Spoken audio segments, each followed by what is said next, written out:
Հարցս ուղղում է Նիկոլ Փաշինյանին կամ Արադ Միրզոյանին, ով ցանկանա։ Հունվարի 14-ին Վաշինգտոնում ստորագրված TRIP իրականացման շրջանակը ոչ Հայաստանի, ոչ ԱՄՆ-ի համար իրավական հանձնառություններ կամ պարտավորություններ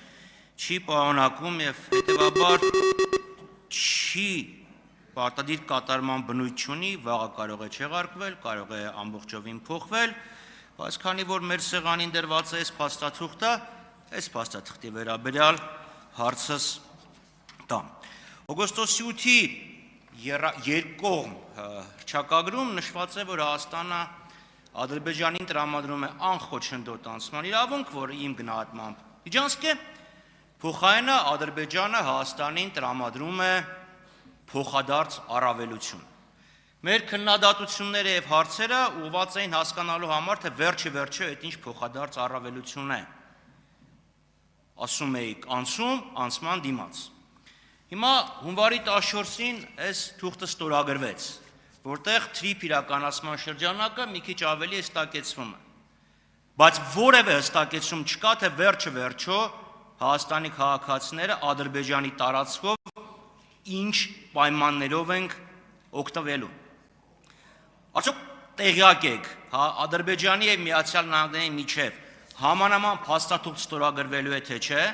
եւ արդյոք տրամաբանական չէր, որ Վաշինգտոնում էլի 3 նախարար հանդիպեին եւ միաժամանակ այս հարցը լուծում ստանար։ Երկրորդ հարցը էլի այս տրամաբանության մեջ է։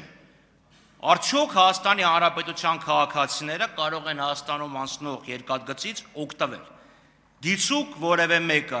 Սյունիքի արևելքից նստի գնացք եւ ասենք ագարակում իջնի։ Եվ երրորդը հարցս շատ նման է պարոն Դանելյանի տված հարցին։ Ուզում հասկանամ,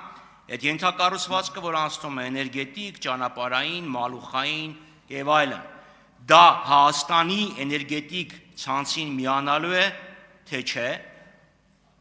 եւ արդյոք Ադրբեջանի տարածքով մենք նույնպես իրավունք ենք ստանալու դրան համարժեք ենթակառուցվածքներից օգտվել։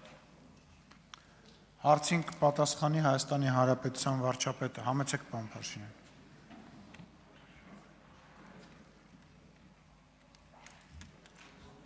Սկսեմ էներգետիկ համակարգից։ Այո, միանշանակ եւ աներկբա Հայաստանի եւ Ադրբեջանի էներգետիկ համակարգերը միանալու են իրար եւ փոխադարձաբար նույն պայմաններով օգտվելու են եւ արտահանման եւ ներմուծման հնարավոր պայմաններից։ Նշեցիք, որ փաստաթուղթը TRIP-ի իրականացման շրջանակը ունի իրավական պարտադիր ուժ, որովհետև դա հայտարարություն է երկու կառավարությունների եւ նախկինում էլ խոսել ենք դրա մասին, եւ դա ընթացակարգ է, հռչակագիրը եղավ, իրավական ընթացակարգը, իրավական շրջանակը, որից հետո արդեն իրավական պարտադիր ուժ ունեցող համաձայնագրի նախագծերը կգրվեն եւ այդ թվում կգան խորհրդարան եւ կհաստատվեն։ Ես իհարկե դուք հիմա ստիպում եք, որ ես հարցին այս դիտանկյունից նայեմ, որը սակայն ակնհայտ է։ Տեսեք, ինչ որ ասում եք, որ Հայաստանի Հանրապետությունը պետք է ստանա փոխադարձ առավելություններ, այդ ինչ փոխադարձ առավելություններ, ամոթել է, որ մենք դա չենք նկատում, բայց հարգելնես, մենք արդեն ստացել ենք այդ փոխադարձ առավելությունների մի մասը։ Բա որ բենզինի գինը 20%-ով ընկել է, դիզվառելիքի տոկոսները ճիշտ եմ ասում, ես ճիշտն ասած այդ թվերի մեջ չկամ, չգիտեմ, ով գիտի, երկրորդը, ցորենա ներկրվում Հայաստանի Հանրապետություն Ռուսաստանից եւ Ղազախստանից, ընդ որում տարբեր ընկերությունի կողմից, դա փոխադարձ առավելություն չի, ասենք մենք սենց բաներ ենք ասում, ասենք հիմա Ադրբեջանում էլ հետևում են, ասում են հետաքրքիր է Հայաստանում մեկը կնկատի խորհրդարանում, որ այդ փոխադարձ առավելությունը դրա մի մասը արդենից ստացվել է։ Երկրորդը, ասում եք գնացքից կարանք օգտվենք, հա, ասում եք իմ գնահատմամբ միջանցք է։ Ինչ ասեմ։ Այսօր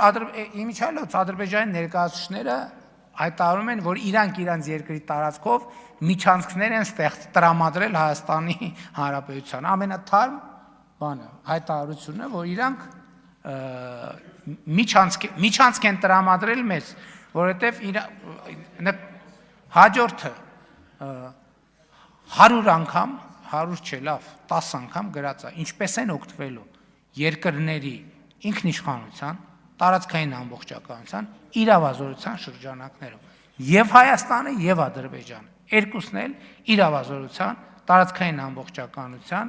ինքնիշխանության շրջանակներում։ Արձագանք։ Պարոն Փաշինյան, ես փորձեմ հասկանամ իմ հարցեր, ձեր պատասխաններ։ Հիմա իմ սուբյեկտիվ ընկալումը ձեր սուբյեկտիվ ընկալման հետ կարող է չհամընկնի։ Դրա մասին չի խոսք, ես կոնկրետ ասում եմ հարցս։ Ադրբեջանի հետ ամերիկացիները նման թուղթ ստորագրելու են թե չէ, եւ ինչի դա չի արվել միաժամանակ, որը խելամիտ է,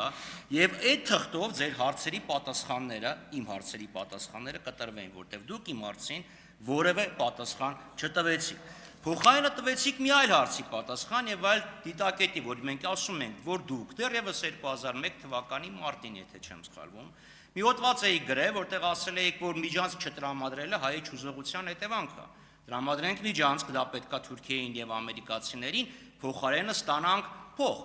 Հիմա մենք տրամադրում ենք միջանցք, դուք կարող եք դրա հետ չհամաձայնվեք, փոխարենը ադրբեջանցիները մեզ անցում չեն տրամադրում, փոխարենը ասում են մեր տարածքով Վրաստանի միջով եկեք մտեք Հայաստան։ Ես ձեզ կոնկրետ հարց եմ տալիս։ Ադրբեջանի տարածքով մենք, խնդրեմ չխանգարել, պարոն Սուքերց։ Մենք հատելու ենք, երբ ենք հատելու Ադրբեջանի սահմանը մեր գնացքով, որոնք են լինելու այդ հատման եւ անցման պայմանները, արդյոք ընտեղել է լինելու front office, back office, արդյոք 26%-ն լինելու Ադրբեջանի սեփականությունը, 74-ը Ամերիկայի, ուզեմ հասկանամ, այդ անցումը ոչ թե փոխադարձ առավելություն, բենզին ավելի էժան կամ ցորեն ավելի վատ կարգի, այլ մենք վերջը ինչ պայմաններով երբ ենք մտնելու Ադրբեջան, առանց ադրբեջանցիների հետ առերեսվելու եւ հասնելու ինչ որ մի կետ։ Ասեմ, կոնկրետ ժամանակ ասեմ, դա տեղի ունենալու են ժամանակ, երբ որ երկաթգիծը պատրաստ լինեն, երկաթգիծը, որ ձեր խմբակցության ղեկավարը եւ ձեր քաղաքական առաջնորդը իրար հետ քանդե ծախել են, այդ երկաթգիծը, երբ որ պատրաստվի, երբ որ պատրաստ լինի, այսինքն հիմա հասկանում եք, մենք չենք կարող ուսով գնացք տանենք։ Գնացքը գնում է երկաթուղով։ Հիմա ինչի՞ է գալիս Վրաստանի տարածքով, որովհետև Հայաստանին, Ադրբեջանին կապող երկաթուղի չկա, հասկանում եք, չկա, նետու։ Երկրորդը, ինչի՞ է օգոստոսի 8-ի հռչակագրի, եթե չեմ սխալվում, 4-րդ կետում գրած է, Հայաստանը եւ Միացյալ Նահանգները կբանկանեն, կհաստատեն թրիփ նախագծի իրականացման շրջանակը, այսինքն 4-րդ կետում է, թե 3-րդ կետում է, տենց գրած է, դա այդ կետի իրականացումն է, եւ չեմ հասկանում, շատ լավ, դե ինչ եք արհանգստանում, ուրեմն ոչ մի խնդիր չկա, ամեն ինչ ոնց կա, ոնց որ նենց է, ուրեմն քննարկելու բան չկա, երբ որ կլինի իրավական ուժ ունեցող թուղթ, այն ժամանակ կքննարկենք, շնորհակալություն։